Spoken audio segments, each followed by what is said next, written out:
گویا مقصد توحید سمجھ میں آیا. اہل سنت و جماعت کی ریئلٹی یہ توحید کی بنیاد ہے.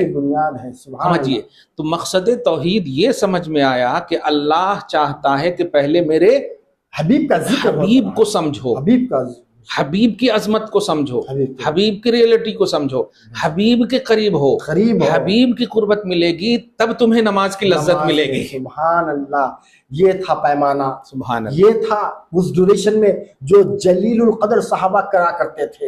یہی تھا جو سرکار کو سمجھتے تھے, سرکار کو دیکھتے تھے, سرکار کا دیدار کرتے تھے. لمبا ہم نے کیجئے, یہ آپ نے بہت اچھا سمجھا دیا ہے. اہل سنت و جماعت کی ریئلٹی نبی ہے, نبی ہے. اور خدیجہ رضی اللہ تعالیٰ عنہا کی بیٹی حضرت فاطمہ رضی اللہ تعالیٰ عنہا کیا ہے, جنت کی عورتوں کی سردار ہے. اور خدیجہ رضی اللہ تعالیٰ عنہا کے نواسے جنت کے نوجوانوں کے سردار ہے. اور ان کے پاس اللہ تعالیٰ کی اللہ رب العزت کی طرف سے سلام آتا تھا. اور بخاری شریف 3802 حدیث, وہ ریفرنس ٹو کانٹیکسٹ صحیح ہے, اس کا کوئی نہیں انکار کرتے. آپ تمام غیر اہل سنت و جماعت سے جو متاثر افراد ہیں ان سے یہ کہیں کہ اہل سنت و جماعت کو خدا کے واسطے صرف یہ جھنڈے گنڈے نہ سمجھو. اہل سنت و جماعت نبی جو کرتے ہیں نا, یہ منشأ توحید ہے, منشأ توحید ہے, یہ افضل العبادت ہے. ہاں, یعنی تمام عبادتیں ایک طرف ہیں. اللہ کا منشا سمجھیے, تمام عبادتیں ایک طرف, نماز, حج, زکوٰۃ سب ایک طرف ہے. پہلے نبی, اسی لیے صحابہ کرام بھی سب سے پہلے نبی ہی کو مقدم رکھتے تھے. ہاں, یہ ہے, اسی لیے ان کا لقب بھی صحابی بنا, نمازی نہیں بنا. بے شک صحابی بنا, حاجی نہیں بنا. صحابی بولتے ہیں جو نبی کی صحبت پائے. سبحان اللہ. تو اہل سنت و جماعت کی ریئلٹی کے عنوان سے یہ پوڈ کاسٹ 78 ہوگا, 78 پوڈ کاسٹ ہوگا. جو بتانا مقصد, خلاصہ آپ کر دیجیے. اب بتانا مقصد یہ تھا, خدیجہ رضی اللہ تعالیٰ عنہا نہ نماز کی فرضیت نہیں آئی تھی, نہ روزے کی آئی تھی, نہ حج کی آئی تھی, نہ زکوٰۃ کی آئی تھی, اور حتیٰ کہ جنازے کی نماز کا بھی حکم نہیں آیا تھا. اس اسنا میں, اس ڈیوریشن میں انتقال فرمائی تھی, پھر بھی اعلیٰ جنت, پھر بھی اتنی جنت میں اعلیٰ کوالٹی اور بڑا مقام جن کو حاصل ہے. وجہ مقام کیا ہے؟ وجہ مقام صرف اور صرف نبی ہے. نبی کو سمجھنا ہے اور نبی سے پازیٹیو رہنا ہے. یہی افضل العبادت ہے. اللہ تعالیٰ کی اللہ انہی سے راضی ہے. یہ اہل سنت و جماعت کا کانسیپٹ ہے, اور یہی اہل سنت و جماعت کرتی آ رہی ہے اور کرتے رہے گی. لہٰذا نوجوانوں خاص طور سے اہل سنت و جماعت سے جڑے ہیں تو جڑے رہیں, اور غیر اہل سنت و جماعت کا مس ایکسپلینیشن اگر آ رہا ہو آپ کے سامنے تو آپ ان سے قریب نہ ہو. دعا کریں. اللہ تعالیٰ سے دعا ہے کہ اللہ تعالیٰ ہم سب کو عشق مصطفیٰ نصیب فرمائے, ایمان کامل نصیب فرمائے, اور ہمیں اہل سنت و جماعت پر نمازی بنائے, قرآن کا قاری بنائے, حرمین کا حاجی بنائے, اور میدان کا غازی بنائے. اور اہل سنت و جماعت میں قائم اور دائم رکھے, ہمارے اصلوں کی مغفرت فرمائے, نسلوں کی حفاظت فرمائے.